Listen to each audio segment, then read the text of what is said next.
Kemudian pada waktu itu bermimpi itu ada keris yang perlu bisa diambil dan siapa yang bisa membeli itu akan menjadi orang terkenal, akan menjadi, kalau komandan dia akan menjadi komandan yang baik lah gitu ya.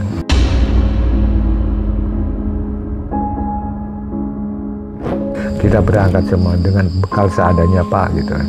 Yaitu akhirnya di mana tempatnya? Akhirnya saya tunjuk adalah di Gua Mangleng.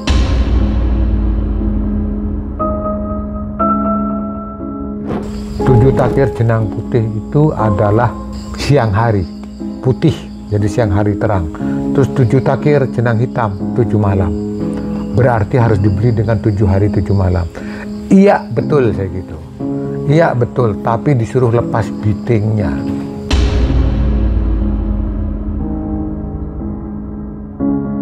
Jadi ibaratnya bukan isapan jempol ya, kalau banyak sekali orang-orang yang ingin sukses di bidangnya dulu percaya untuk datang ke Alas Purwo ya. Iya. Bahkan sampai menteri pun mungkin ada. Iya banyak.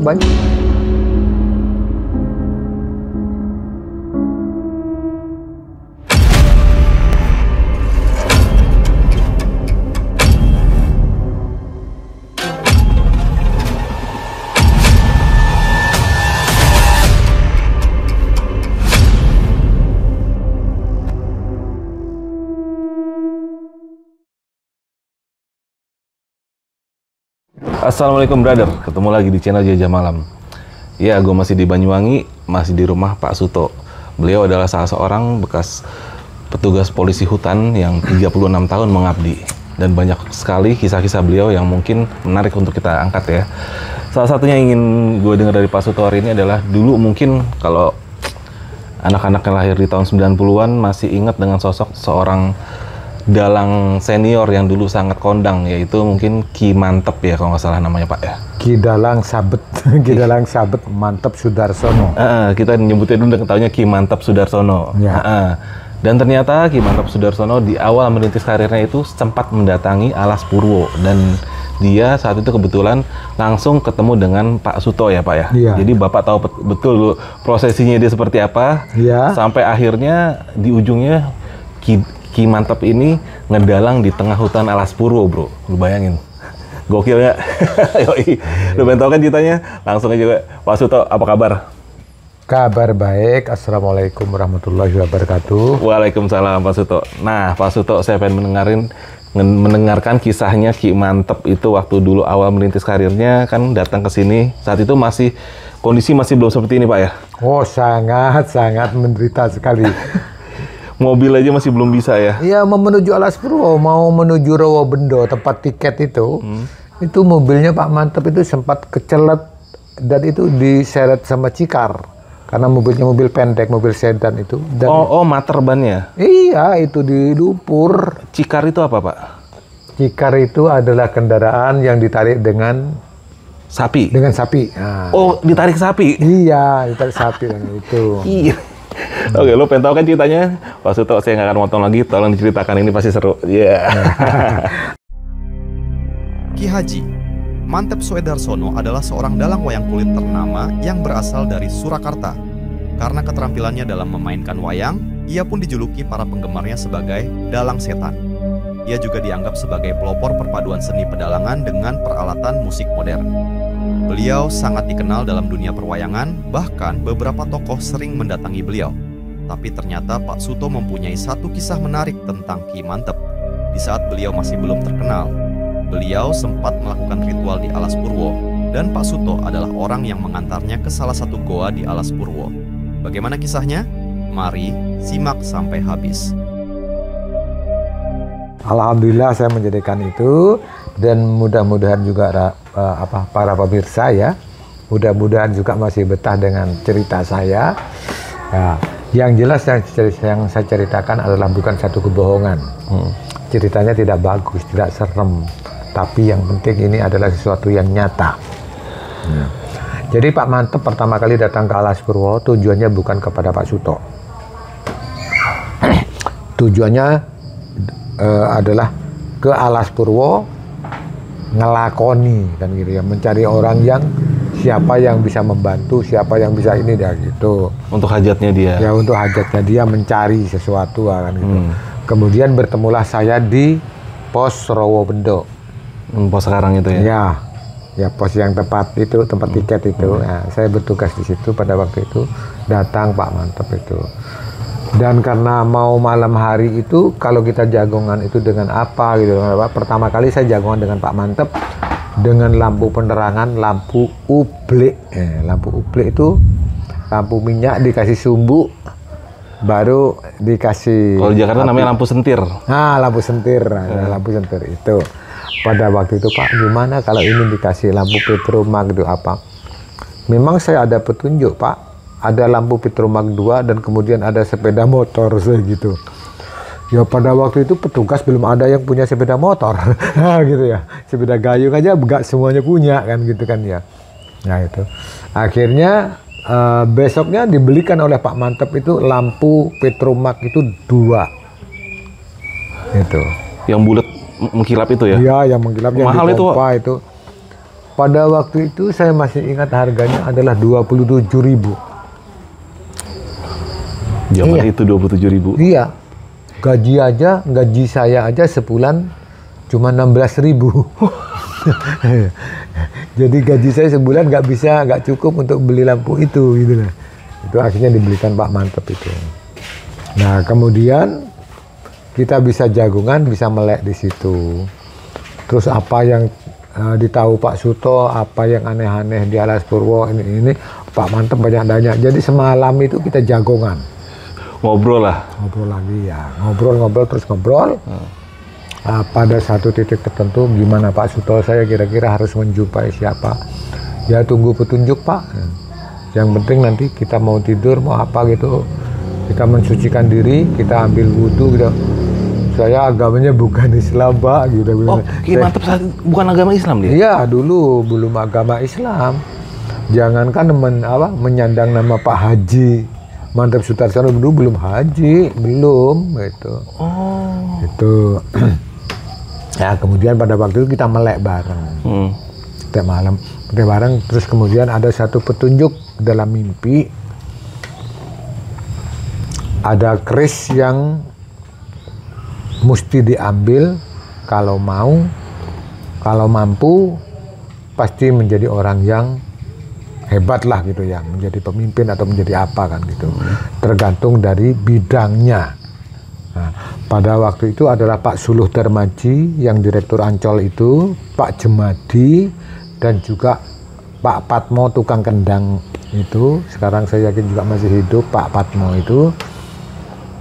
Yang satu lupa lagi gitu lah, yang satu lupa lagi siapa gitu. Akhirnya melek semalam, yang lain itu pada tidur. Yang suka melek cuman saya, Pak Mantep, Pak Suluh, dan Pak Jemadi. Tapi Pak Jemadi gampang kalah juga, jam berapa gitu nanti tertidur lagi. Tewas duluan. Nah, tewas duluan. Terus kemudian Pak Suluh, tapi Pak Suluh hebat, konsentrasinya bagus. Pak Suluh dan Maji itu. Kemudian Pak Suluh itu sekarang keponakannya masih sering menghubungi saya kok, dan masih sering datang ke sini kok gitu. Gitu. Terus kemudian pada waktu itu bermimpi itu ada keris yang perlu bisa diambil, dan siapa yang bisa membeli itu akan menjadi orang terkenal, akan menjadi, kalau komandan dia akan menjadi komandan yang baik lah gitu ya. Dalam di bidangnya dia akan menjadi sosok yang menjadi sosok yang ini ya. Ternyata gitu. Nah, terus kira-kira itu apa? Membelinya gimana? Ya membelinya sesuai dengan petunjuk itu adalah menunggu petunjuk selanjutnya. Berarti tidak bisa langsung pulang. Mungkin besok atau mungkin kapan kita akan ada petunjuk susulan, saya yakin gitu. Oh ya, akhirnya bermalam lagi gitu. Kalau nggak salah bermalam 3 malam, kalau 4 malam lah gitu ya, 3 malam. Jadi itu yang pertama. Setelah itu pulang Pak Mantep dan rombongan itu. Nah sebelum pulang itu akhirnya saya dapat petunjuk ya besar. Ternyata juga petunjuk datang bukan pada saya aja, tapi pada Pak Suluh itu juga gitu. Akhirnya keris itu harus dibeli dengan harga 7 takir jenang putih 7 takir jenang hitam. Ya, 7 takir jenang. Tahu jenang kan? Jenang tuh apa? Jenang itu apa? Ya, nasi yang diulek dibikin bubur kayak bubur gitu ya. Ya dikasih ditakir gitu. Takir itu mangkok. Ah, mangkok dari daun yang dikasih biting itu. Itu. Jadi harus dibeli dengan 7 takir jenang putih, 7 takir jenang hitam. Wah, terus langsung Pak Mantep itu, saya tahu artinya. Itu Pak Mantep, saya tahu apa artinya Pak Mantep. 7 takir jenang putih itu adalah siang hari, putih. Jadi siang hari terang. Terus 7 takir jenang hitam, 7 malam. Berarti harus dibeli dengan 7 hari 7 malam. Iya betul saya gitu. Iya betul, tapi disuruh lepas bitingnya. Nah, jadi artinya lakonnya itu lepas. Lepas itu dur, jadi tidak ada istirahatnya gitu. 7 hari 7 malam. Gitu. Itu. Terus kemudian syarat lain kira-kira apa Pak Suto? Syarat yang lain berangkat dari rumah tidak boleh pamitan. Berarti Anda nanti pulang, kalau memang berminat, silakan. Dengan syarat itu berangkat lagi, jangan pamitan. Jangan pamitan aku ngelakoni di Alas Purwo, jangan. Ya itu, akhirnya pulang rombongan itu. Nah, terus kapan? Ya terserah sampai ya. Gitu. Kalau perlu, ya dipilih jumlah hari naftu 40, saya gitu. Jumlah hari naftu itu kan ada jumlah hari naftu 43 hari itu kan gitu. Kalau bisa itu, oh iya saya tahu Pak Suto, saya tahu itu. Nah, itu. Kemudian rombongan itu pulang dengan satu niatan mereka, nanti dia akan balik lagi dengan tidak boleh pamitan, itu tidak pamitan kepada keluarganya. Itu akhirnya dia laksanakan benar.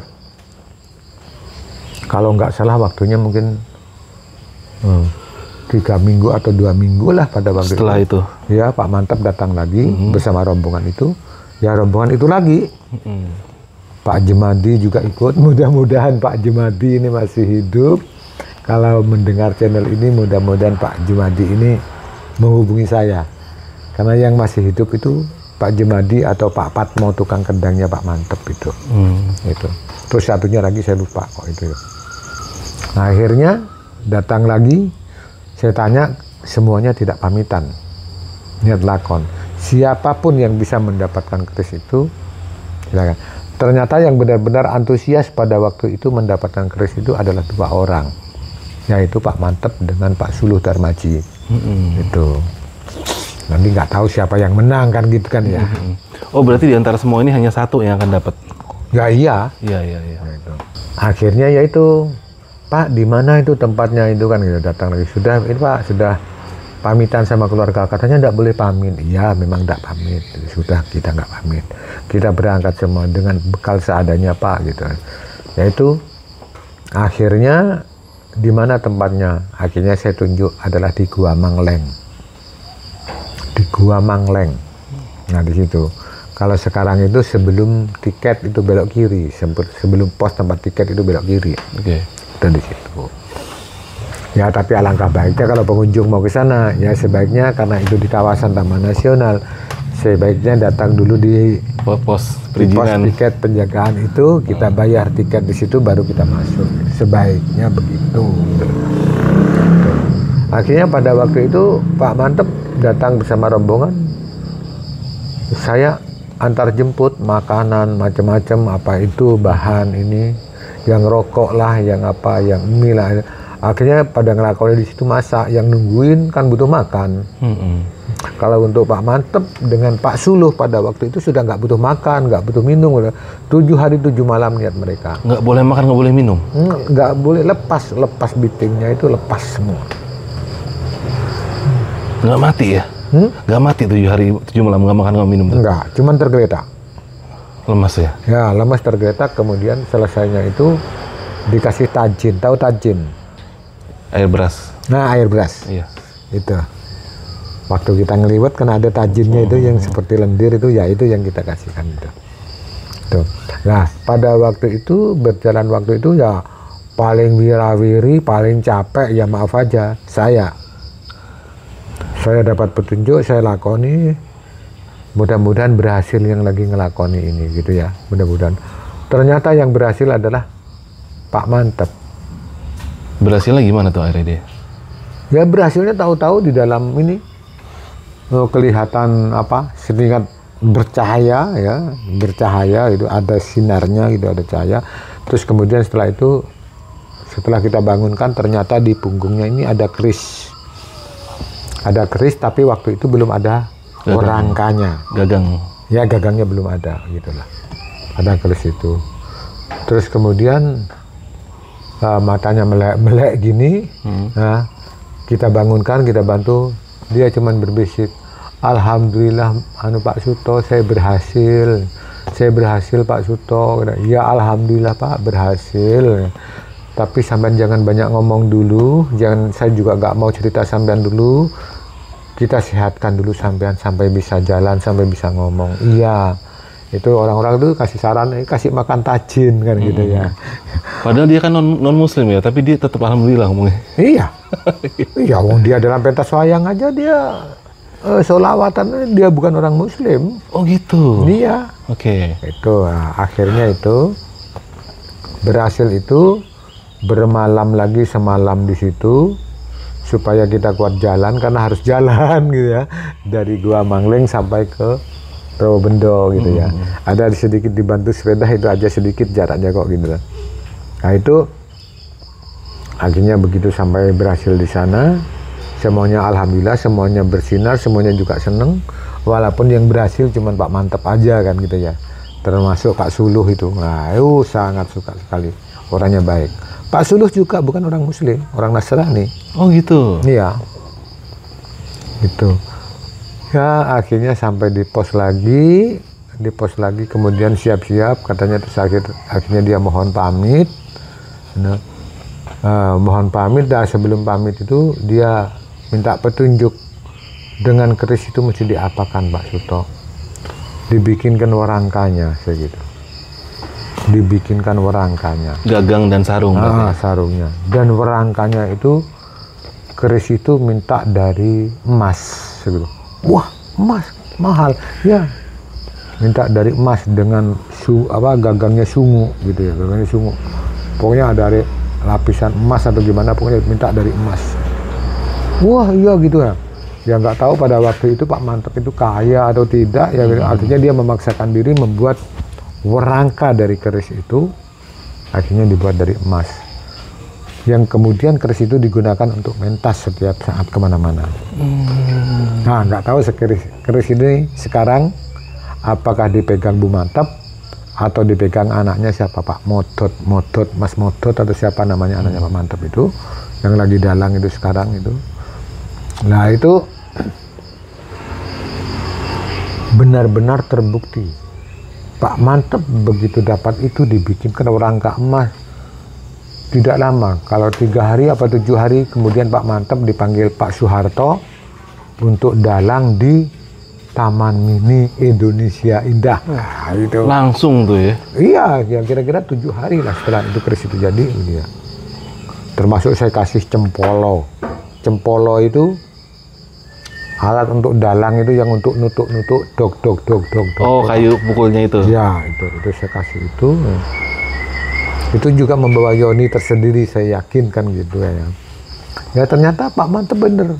Dari dalang yang dulunya tidak laku, atau lakunya sangat murah sekali, akhirnya dipanggil Pak Presiden untuk dalang di Istana.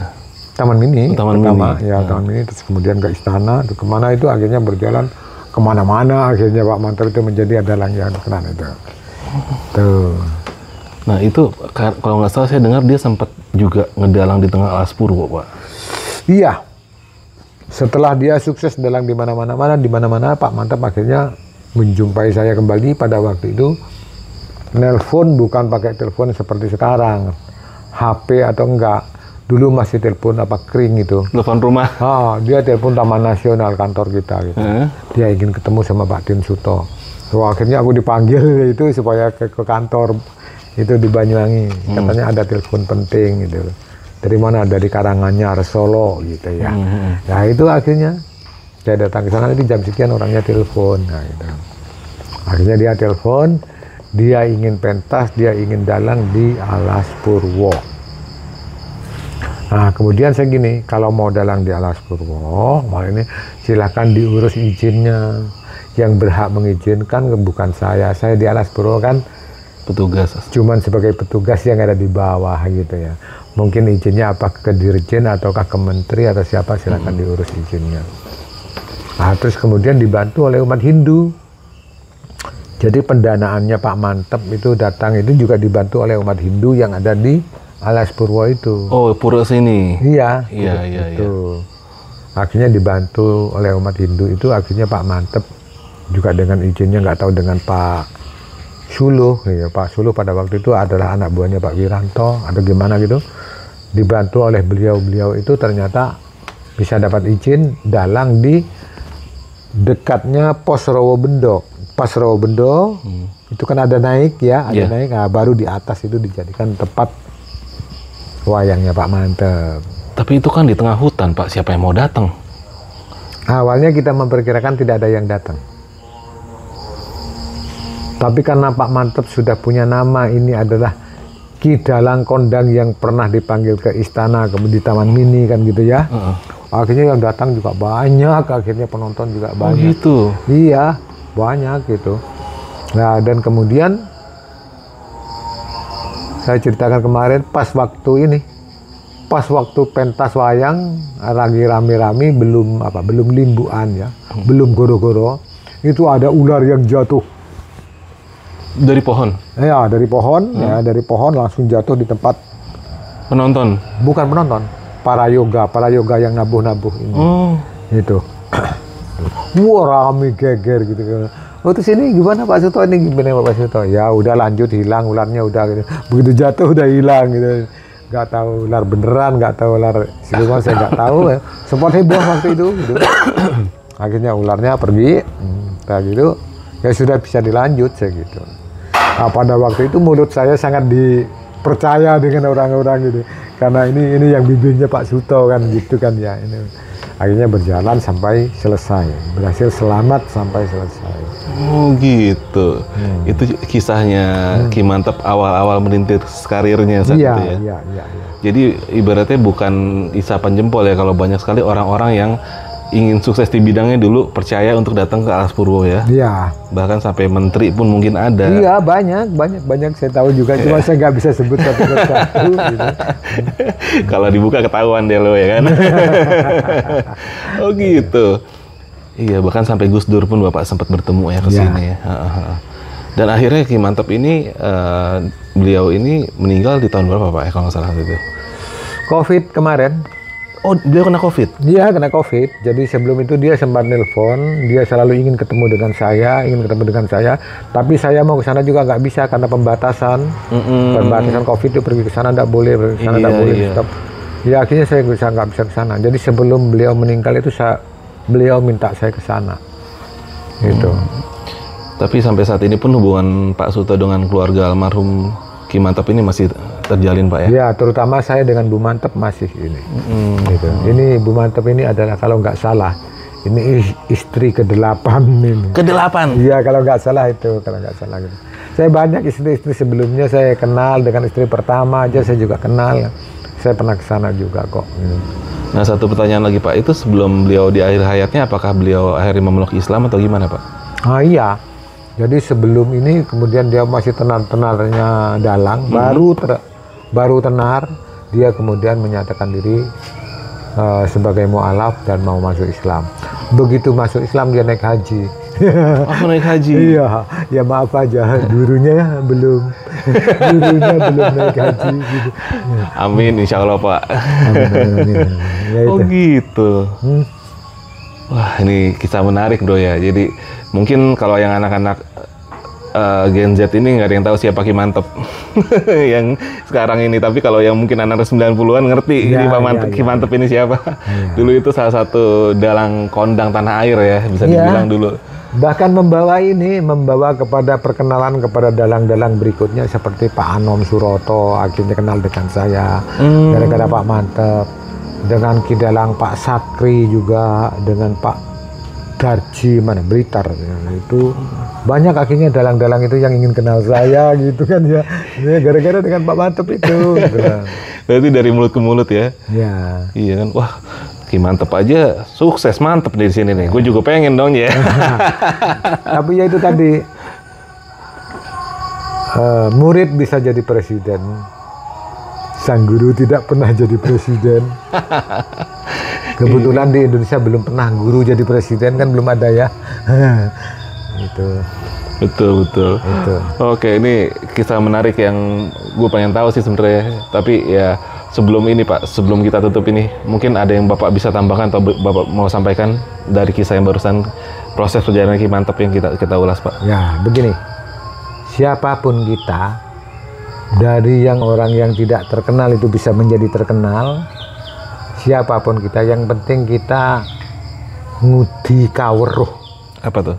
Ngudi kaweruh, mencari sesuatu ilmu pengetahuan kemana gitu ya, ngudi kaweruh, dan kita mau menjalaninya karena tidak ada orang sukses tanpa adanya upaya. Nah itu, jadi kita jangan berkecil hati. Kita sekarang ada duduk di mana, ekonomi kita gimana, kondisi kita itu orang nggak terkenal, orang ini atau apa gitu, kita bisa menjadi orang sukses gara-gara kita harus mengolah budidaya kita supaya berkembang. Jadi jangan pernah putus asa orang itu selama masih hidup, apalagi yang masih muda-muda. Benar Pak. Jangan pernah berputus asa dan jangan pernah puas. Ya. Kalau sudah puas berhenti berproses dia. Ya iya. Kalau mungkin bahasa Bapak saya sederhanakan tadi, antara ikhtiar dan doa tuh jangan pernah putus ya kan? Iya benar. Jadi apa itu namanya lagi itu harus seimbang. Ora et labora, usaha dan belajar sambil berdoa. Ya belajar sambil berdoa, berusaha dan berdoa. Oke, luar biasa brother. Oke Pak, sebelumnya nih saya ucapin makasih banyak nih Pak nih. Udah kesekian kalinya. Makasih. Masih mau bercerita. Mudah-mudahan barokah. Untuk saya, udah mau menampung saya, udah ngasih makan saya di sini. Dan buat lu semua bro yang pengen main ke Alas Purwo, main ke rumahnya Pak Suto Pak ya. Ya. Silakan diterima dengan baik Pak ya. Oh pasti saya terima dengan baik gitu pasti. Tempatnya enak, di belakang sini tuh ada hektaran pohon buah naga itu manis banget bro tadi. Buah naga. Gue petikin dari tadi bro. Nah, jambu kristal. Jambu kristal. Yang mau mancing. Di situ ada karaoke. Wah komplit lah pokoknya. Oke bro. Yang pengen tahu nomornya Pak Suto nanti akan gue kasih tahu di deskripsi. Oke brother. Pak, kita mungkin pamit dulu ya. Oke, makasih Mas. Saya Arfi dari Jajah Malam dan Pak Suto undur dulu. Sampai ketemu di episode selanjutnya. Assalamualaikum warahmatullahi wabarakatuh. Waalaikumsalam warahmatullahi wabarakatuh. Ya.